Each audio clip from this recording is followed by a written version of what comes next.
Coulomb का नियम। इसे समझने के लिए थोड़ा बैकग्राउंड में चलते हैं। प्रकृति में मूल रूप से 4 बल विद्यमान है: गुरुत्वाकर्षण बल, कूलाम बल, प्रबल नाभिकीय बल और दुर्बल नाभिकीय बल। गुरुत्वाकर्षण बल, आप लोगों ने सेब वाले न्यूटन भाई साहब के बारे में तो सुना ही होगा। यह बल उन्हीं के द्वारा बताया गया था। प्रारंभ में यह अवधारणा थी कि पृथ्वी द्वारा लगाया गया बल गुरुत्वाकर्षण बल होता है, परंतु अब यह अवधारणा यह है कि प्रत्येक द्रव्यमान दूसरे द्रव्यमान पर आकर्षण बल लगाता है। वर्तमान में वैज्ञानिक इसके सूक्ष्मतम कण ग्रेविटॉन की खोज में लगे हुए हैं। खैर, टॉपिक पे आते हैं। प्रबल नाभिकीय बल व दुर्बल नाभिकीय बल के बारे में 15वें चैप्टर में बात करेंगे। अभी बात करते हैं कूलाम बल या विद्युत बल के बारे में। यह भी गुरुत्वाकर्षण बल के समान ही है। इसके अनुसार दो स्थिर आवेशों के मध्य लगने वाला बल दोनों आवेशों के गुणनफल के समानुपाती होता है तथा उनके बीच की दूरी के व्युत्क्रमानुपाती होता है। मान ले अगर दो आवेश Q1 व Q2 है तो उनके मध्य लगने वाला बल F समानुपाती Q1 Q2 होता है तथा उनके बीच की दूरी अगर R है तो F समानुपाती 1/r² होगा। इस तरह हम पाएंगे F समानुपाती Q1 Q2/r² होगा। जब भी हम समानुपाती स्थिरांक को हटाते हैं तो उसके स्थान पर एक नियतांक लाते हैं जो कि उन भौतिक परिदृश्यों में नियत रहता है। F बराबर K Q1 Q2/r² होगा। यहाँ K एक समानुपाती स्थिरांक है जिसका मान 9 × 10⁹ न्यूटन मीटर स्क्वायर पर कूलाम स्क्वायर होता है।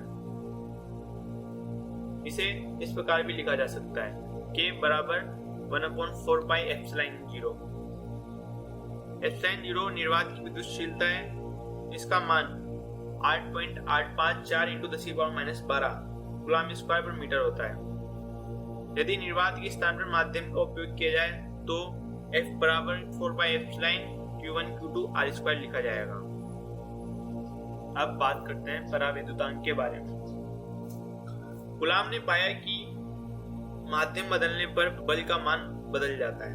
निर्वात या वायु में विद्युत बल सर्वाधिक होता है। कुचालक माध्यम की उपस्थिति में अपेक्षाकृत कम और सुचालक माध्यम में बल का मान 0 हो जाता है क्योंकि सुचालक माध्यम में आवेश स्वतंत्र गति कर पाते हैं, अतः वह स्वयं को इस प्रकार व्यवस्थित कर लेते हैं कि लगने वाला बल 0 हो जाए। निर्वात में आवेशों के मध्य लगने वाला बल तथा किसी माध्यम में आवेशों के मध्य लगने वाले बल के अनुपात को परावैद्युतांक कहते हैं। इसे E/R से लिखते हैं। चूंकि हम यहाँ केवल कुचालक पदार्थ को ले सकते हैं, अतः कुचालक पदार्थ को परावैद्युत पदार्थ भी कहा जाता है। कूलाम नियम का सदिश निरूपण। चूंकि कूलाम नियम बल से संबंधित है तथा जब बल लगता है तो दोनों वस्तु एक दूसरे पर बल लगाती है। जब कोई चीज हवा में है तो जितना बल पृथ्वी द्वारा उस वस्तु पर लगाया जाता है उतना ही बल उस वस्तु द्वारा पृथ्वी पर बल लगाया जाता है, परंतु पृथ्वी का द्रव्यमान अधिक होने के कारण उसकी गति नहीं होती और वस्तु की गति होती है क्योंकि बल की दिशा दोनों ओर होती है। इसकी दिशा फिक्स नहीं होती, अतः ये एक सदिश राशि है। माना दो स्थिर बिंदुवत आवेश Q1 व Q2 के स्थिति सदिश मूल बिंदु से R1 तथा R2 है। आवेश Q1 के सापेक्ष Q2 का सदिश R21 बराबर R2 माइनस R1, अर्थात हम R2 दूरी में से R1 दूरी घटाए तो हम R1 से R2 की दूरी ज्ञात कर सकते हैं। आवेश Q2 पर आवेश Q1 द्वारा लगने वाला बल F21 बराबर 1/4πε0 Q1 Q2/R21 स्क्वायर होता है। यहाँ R21 बिंदु आवेश Q1 से Q2 की ओर संकेत करने वाला इकाई सदिश है, अर्थात इसका मान 1 होता है। इसी प्रकार आवेश Q1 पर आवेश Q2 द्वारा लगने वाला बल F12 बराबर Q1 Q2/4πε0 R12 का स्क्वायर और R12 कैप। यहाँ R12 कैप तथा R2 कैप एक दूसरे के विपरीत दिशा में, अतः F21 बराबर माइनस F12। इस प्रकार दो आवेशों के कारण एक दूसरे पर लगने वाला बल परिमाण में समान एवं एक दूसरे के विपरीत होते हैं। इस प्रकार कूलाम बल न्यूटन के गति के तीसरे नियम के अनुरूप है। कूलाम नियम के महत्वपूर्ण तथ्य। कूलाम बल के लिए आवेश स्थिर व बिंदुवत होने चाहिए। 10⁻⁻15 या फर्मी की कोटि की दूरियों या इससे कम दूरियों के लिए कूलाम बल लागू नहीं होता, क्योंकि नाभिक का व्यास 10⁻15 की कोटि का होता है।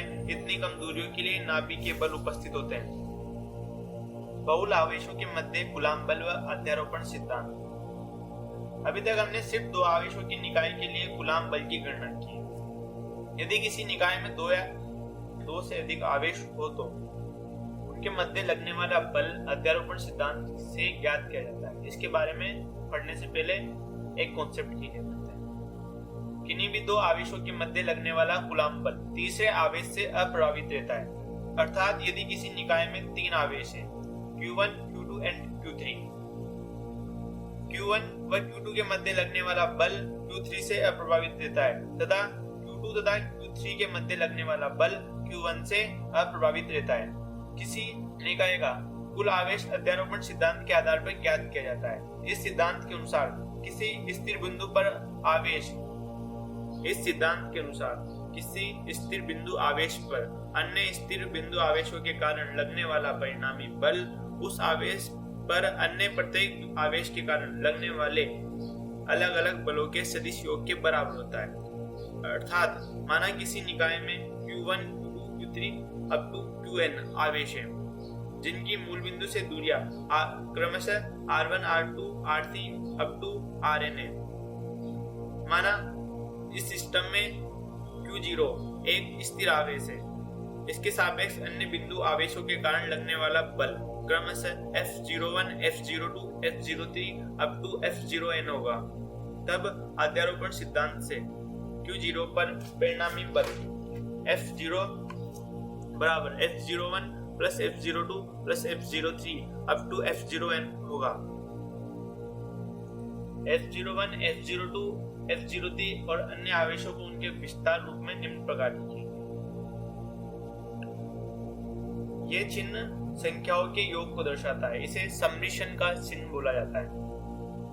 विद्युत क्षेत्र यह किसी भी आवेश द्वारा बनाया गया एक काल्पनिक क्षेत्र है। विद्युत क्षेत्र से तात्पर्य है कि वह क्षेत्र जहां कोई आवेश अन्य आवेश की उपस्थिति से प्रभावित होता है, वह कण आकर्षण अथवा प्रतिकर्षण का अनुभव करता है। विद्युत क्षेत्र सदिश क्षेत्र है। विद्युत क्षेत्र की तीव्रता। विद्युत क्षेत्र की तीव्रता से तात्पर्य है कि कोई कण विद्युत क्षेत्र में कितना अधिक आकर्षण या प्रतिकर्षण बल अनुभव करता है।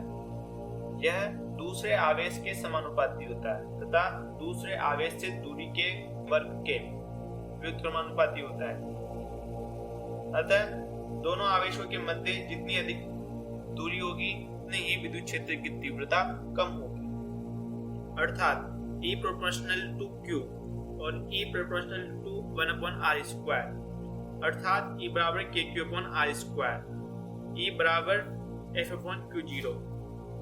धनात्मक बिंदु आवेश के कारण विद्युत क्षेत्र आवेश से बाहर की ओर होता है तथा ऋणात्मक बिंदु आवेश के कारण विद्युत क्षेत्र आवेश की ओर होता है। आवेशों के निकाय के कारण विद्युत क्षेत्र, इसका मान भी अध्यारोपण सिद्धांत द्वारा ज्ञात किया जाता है। E बराबर E1 plus E2 plus E3 up to En।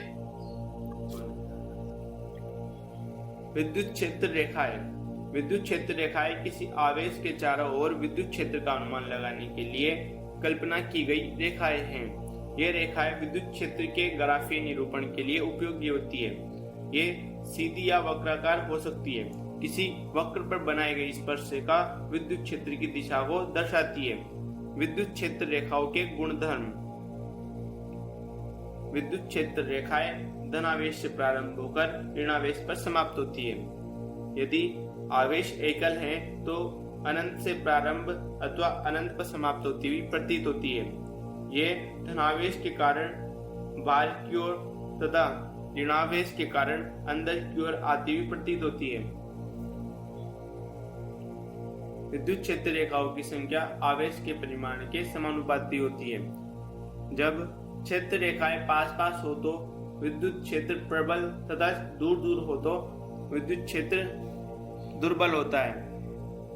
दो विद्युत क्षेत्र रेखाएं कभी भी एक दूसरे को नहीं काटती, क्योंकि कटान बिंदु पर ये विद्युत क्षेत्र की दो दिशाओं को व्यक्त करेगी, जो कि असंभव है।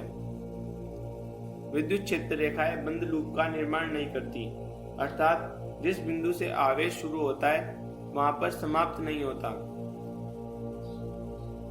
विद्युत क्षेत्र रेखाएं बंद लूप का निर्माण नहीं करती, अर्थात जिस बिंदु से विद्युत क्षेत्र रेखाएं उत्पन्न होती है उसी बिंदु पर समाप्त नहीं होती।